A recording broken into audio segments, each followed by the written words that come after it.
You think Valentine's Day is all about roses and sweet little messages? Think again. While many are enjoying the holiday with candles and chocolates, some lived through absolute horror. The following 3 true stories are chilling accounts of a stalker who wouldn't let go, a mysterious couple watching every step, and a Tinder date that ended in something no one could have predicted. These aren't just stories about fear, they're warnings. Story 1. The One in the Shadows. I've been dating Nikki for almost 3 years now. We met in the most ordinary way. A comment on one of her Instagram stories led to DMs, then numbers, then long calls that made midnight feel like 5 minutes. Our first date was a week after New Year's, and the timing couldn't have been better. With Valentine's Day approaching, I didn't have to dread it alone. But not everything about Nikki was ordinary. About a month into dating, she opened up about something unsettling. She said there was a guy, Ben, who had once been in a group project with her at college. A little older, always too friendly, too persistent. At first, he would just happen to walk the same paths across campus.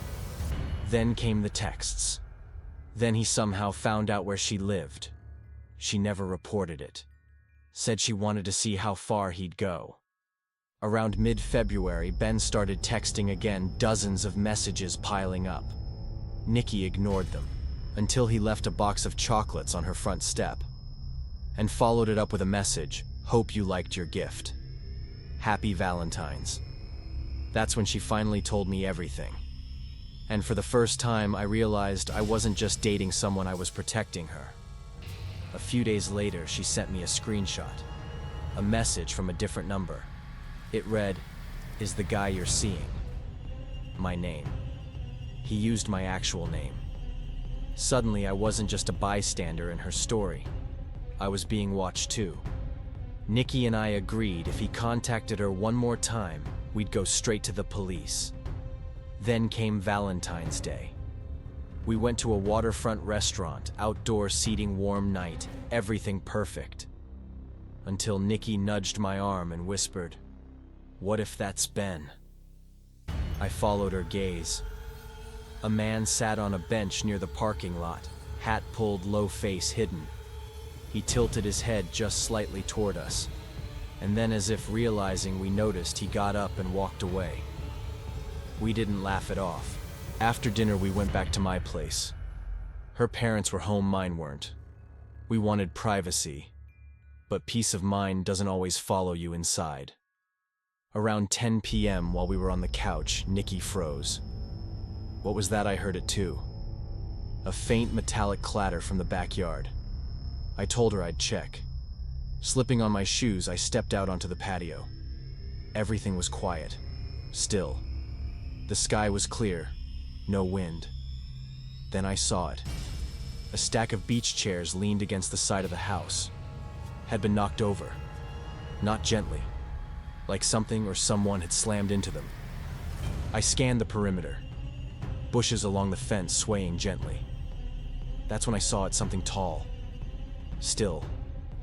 Out of place. I squinted. My brain tried to fill in the blanks. Then it moved. A man. Standing. Watching me. Half hidden in the shadows. I took a few steps forward and shouted, "Who's there?" No answer. He lunged forward like he was going to charge. I didn't wait. I met him halfway, pushed him into the dirt. He struggled to get up, but I pinned him, yelling for Nikki to call the police. She came running. When she saw his face, she gasped, visibly shaking. Oh my God, it's him. It's Ben. The same guy from the restaurant. Same shirt. Same blank stare. The police arrived in minutes. He was arrested on the spot, trespassing, stalking, harassment. Nikki showed them the hundreds of messages. She pressed charges. He got a restraining order. Misdemeanor. Fined. He hasn't contacted her since. But here's the part I can't stop thinking about. When I tackled him, he was still clutching something in his hand. A note. Just one sentence scribbled in black ink. "She was mine before you." Story 2. The couple who knew too much. It was Valentine's Day 4 years ago. My boyfriend and I had dinner reservations like most couples. Nothing out of the ordinary until we arrived at the restaurant. A couple was sitting outside facing the entrance. As we walked in, I noticed them watching us. Not a casual glance. I mean watching. When we passed, the woman stood up and extended her hand. "Hi, I'm Mrs. Greddy. You two make such a beautiful couple. We're photographers. You'd be perfect for a Valentine shoot." I glanced at my boyfriend. He gave her a polite smile. I shook her hand, cold, clammy, too firm. She went on. "We don't have our business cards right now, but our studio is just 5 minutes away. We could take you there while you wait for your table." I forced a smile and said we had other plans. Something about her felt off. Her smile was too wide, her eyes too still. Her husband never spoke, just stood behind her watching. We left and walked across the street to play mini golf. The place was quiet, almost too quiet. Just us and the soft sound of fake waterfalls.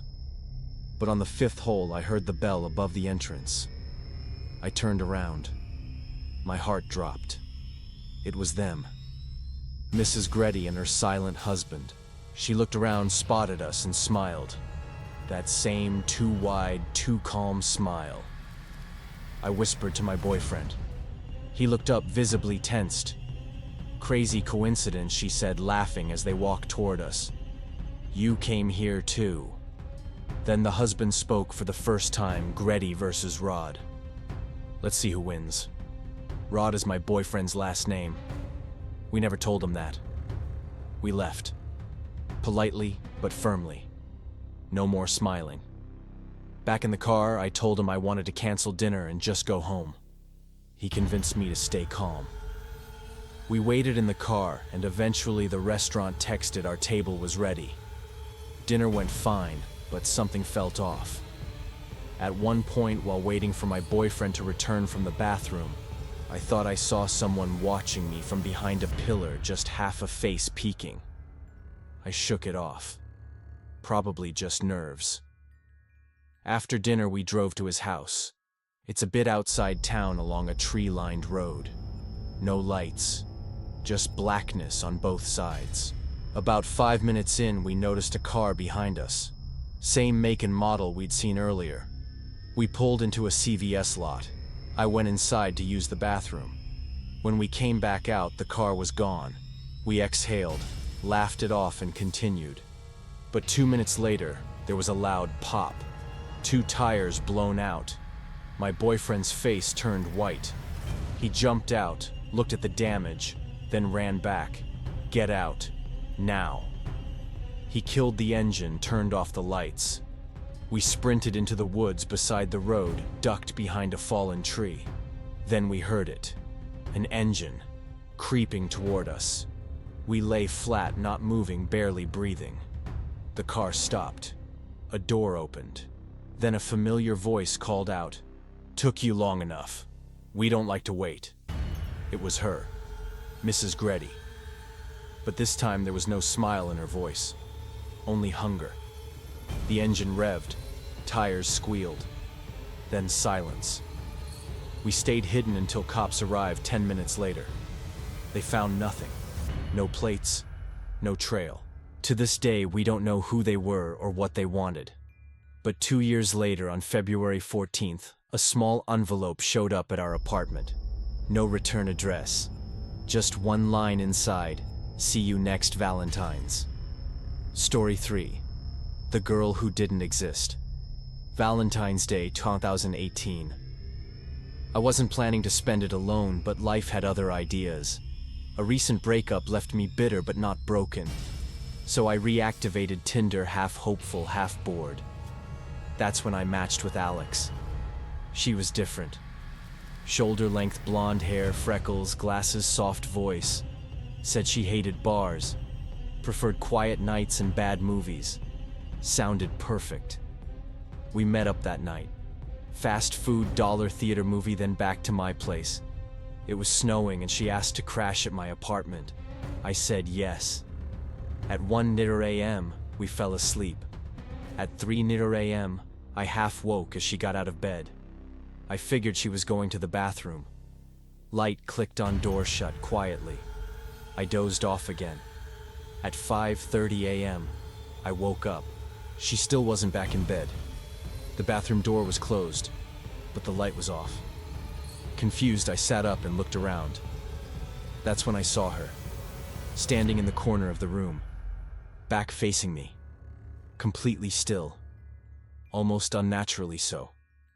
"Alex," I whispered. No response. I turned on the bedside lamp. Soft light spilled across the room. I got up, walked toward her, placed a hand on her shoulder. She didn't move. Then she spun around, too fast, inhumanly fast, and started screaming. No emotion on her face, just a wide-open mouth and fists pounding my chest. She wasn't strong, but it was the look in her eyes that terrified me. Blank, like she wasn't even there. Then she stopped, grabbed her clothes, and ran out the door. I locked it behind her. The bathroom smelled awful. I opened the door and gagged. The floor was wet. Shower curtain torn down. My toiletries thrown everywhere. And on the mirror smeared in human waste were the words, "I'm not done." I called the cops, gave them the photo I had from Snapchat, filtered, distorted. Useless. They found no record of her, no enrollment under her name. My friend who shared a class she claimed to take said he'd never seen her. That night, someone tried to open my front door around 3:00 a.m. I watched the handle twitch, then stop. Nothing since then. But sometimes I still check the mirror in the middle of the night and wonder if I ever met Alex at all. Love is what makes us happy, but it can also make us let our guard down. On days that seem the sweetest, there can still be predators, ghosts from the past, or people who don't quite belong to reality. If you're getting ready for a date, remember, not everyone who smiles at you is a friend, and not every confession of love comes from the heart.